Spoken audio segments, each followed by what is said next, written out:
Ngayon, punong-puno na sila. Ayan, oh. Napakadami niyan, boy.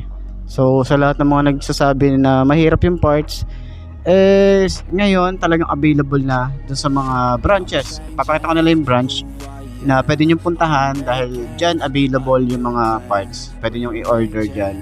Tapos dito sa Pampanga, sa San Simon, kinukuha lahat ng mga genuine parts ng FKM motorcycle.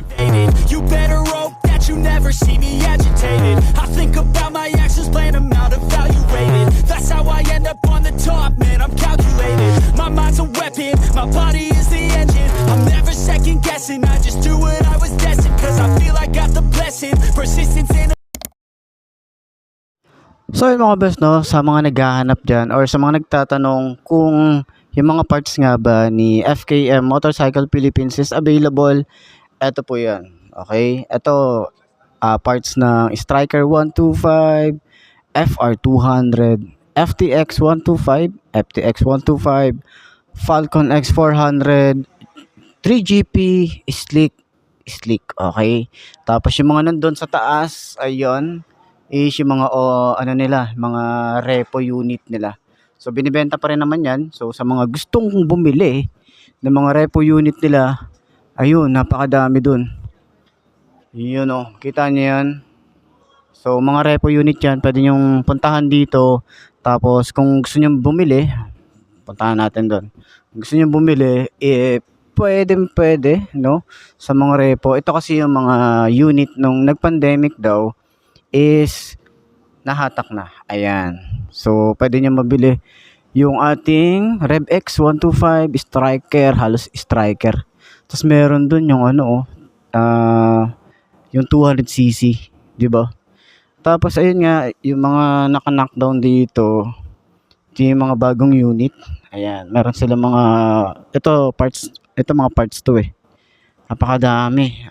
So, ang dami kasing ilalabas na bagong unit ni FKM. Okay?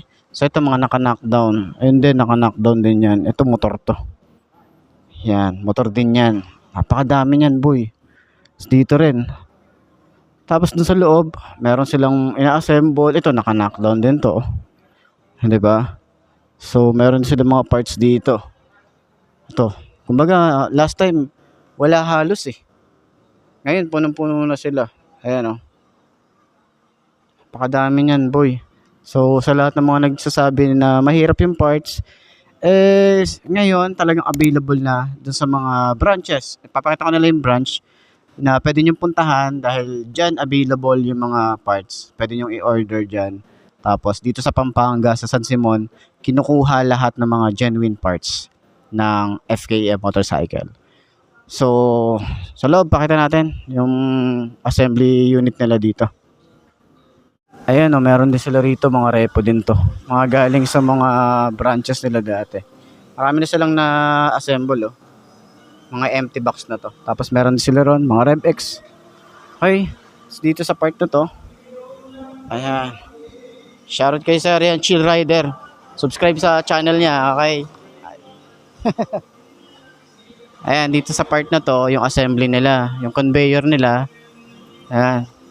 Pakita natin yung mga Pakita natin yung mga pogi. Ayan, oh.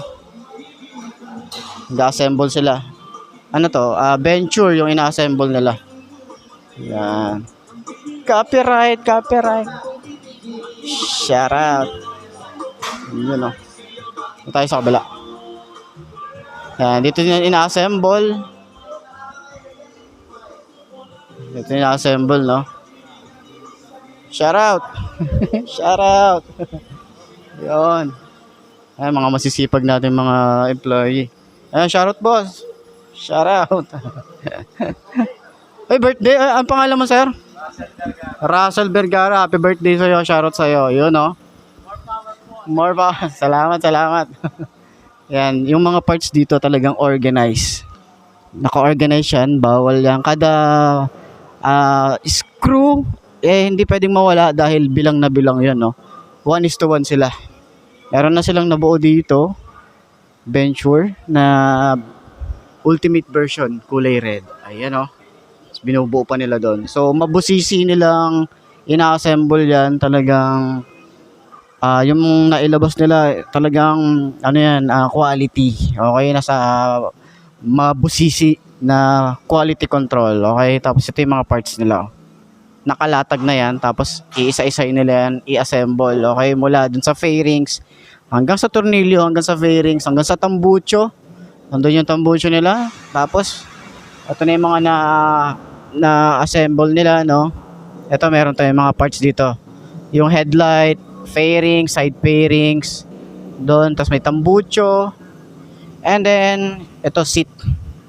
And then, dito naman, yung mga natapos na nila. So, meron na silang na-assemble na Falcon. Okay? Ayan, meron silang Falcon dito na kulay black yata to. Ayan. So, may kulay green ng mags. So, ito yung pinaka-assembly or assembly area nila. Okay, ng FKM motorcycle. So, soon, lalaki pa to. Dadami pa to. No, dadami pa yung empleyado nila dahil ngayon is nagiging in demand na sila sa market ngayon. Nagpapakilala si FKM. Okay? So, yun na. Puntahan nyo na lang. Pakita ko rin sa inyo yung mga available units nila ngayon. Tingnan nyo naman yan. Ganyan. No? Ito, mga na-assemble na to. Galing yan dito sa conveyor. Dito na nila binabagsak. Ayan. Kulay red, kulay white. Tapos dun sa kabila, yung Venture na standard. Dito naman, yung slick. Tapos tingnan nyo naman, naka-plastic. Talagang hindi siya maaalikabukan. Tingnan nyo naman, oh. Diba? Secure na secure yan. Okay, ayan, mga naka-plastic pa yan, oh. Hanggang dito sa may X400, hanggang dito sa slick. Napakadaming slick nila, oh. Tapos dun sa kabila, puro mga Venture. Dito slick. Dito naman, slick din. Tapos dun, Venture. So, ganyan po nangyayari dito sa assembly area nila, no? Dito sa warehouse ng FKM motorcycle. So, ayan. At least, nakatulong tong video na to sa mga nagtatanong ng parts tsaka kung saan available yung mga unit nila. Okay? Pwede mismo dito sa sa FKM motorcycle, pwede kayo rito bumili. Rekta, okay? I'm changing